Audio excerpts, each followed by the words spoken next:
But, James, my issue is that are we honestly supposed to believe that there is a specific strain of the virus that only flew in to Adelaide? It didn't fly into Melbourne, didn't fly into Sydney, didn't fly into Perth, didn't fly into Brisbane, didn't fly into Vanuatu. It flew into Adelaide and it was found in a hotel in Adelaide.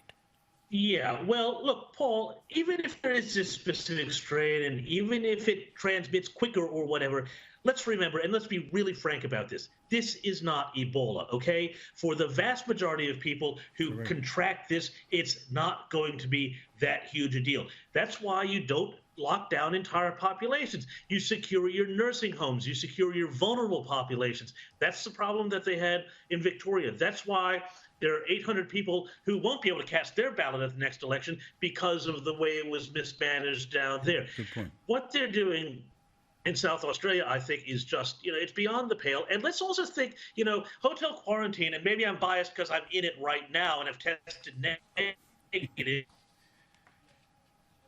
Well, it has bad internet. Yep. It has bad internet. It might have good medicine, but it's got bad internet right now. So we've got to refresh and see what happens there. Pauline, again, right, can I just play another grab of Premier Marshmallow, right? Because he's going to do the Daniel Andrews, right, which is 2 updates a day on all the TV networks, and they're all sitting there, but waiting on bated breath. I repeat.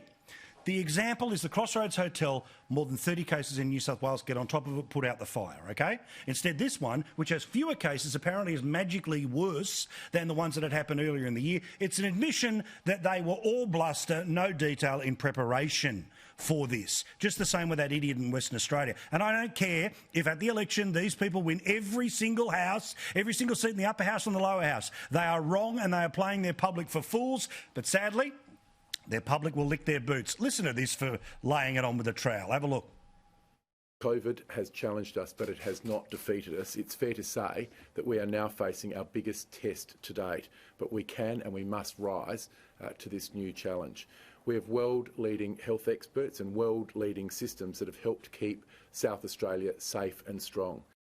Oh, Pauline, they love it. They just love it. They love it like they're reliving the Blitz in London. Paul, I am so furious over this whole thing about the COVID. We had about 900, I've heard 2 reports, between 900 and 1,200 people last year that died because of the flu. Did we lock the country down? No, we didn't. A lot of people actually have the COVID, but they are not aware of it because it doesn't affect them.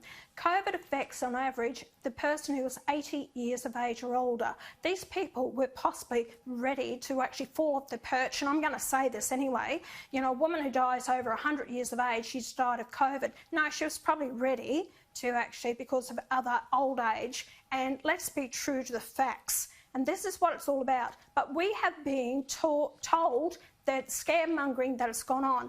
People have used this to actually tell people, my God, if you get it, you could actually die from it.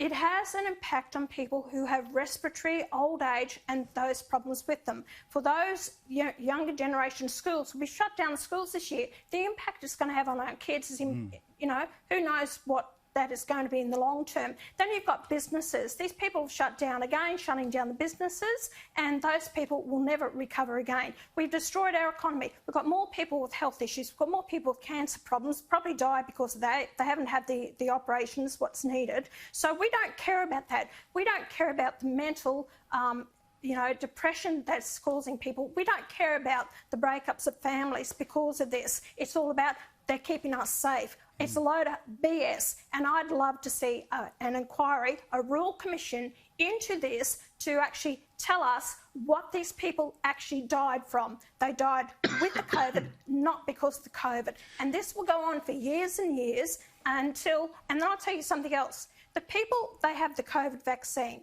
So if you don't choose to have the COVID vaccine, because I'm pro-choice and I won't be having it, so then those people don't have it, and you're not forced, because they're going to bring in to force you to have it. So those people that don't have it, what are they going to do about it? How are they going to handle that? Well, literally, I think one of the ticket companies yesterday was suggesting that unless you have had the vaccine or you take a COVID test, you won't be able to buy a ticket to a rock concert. These are some of the things being suggested. And over in the UK, they're open to the idea about making a vaccine mandatory.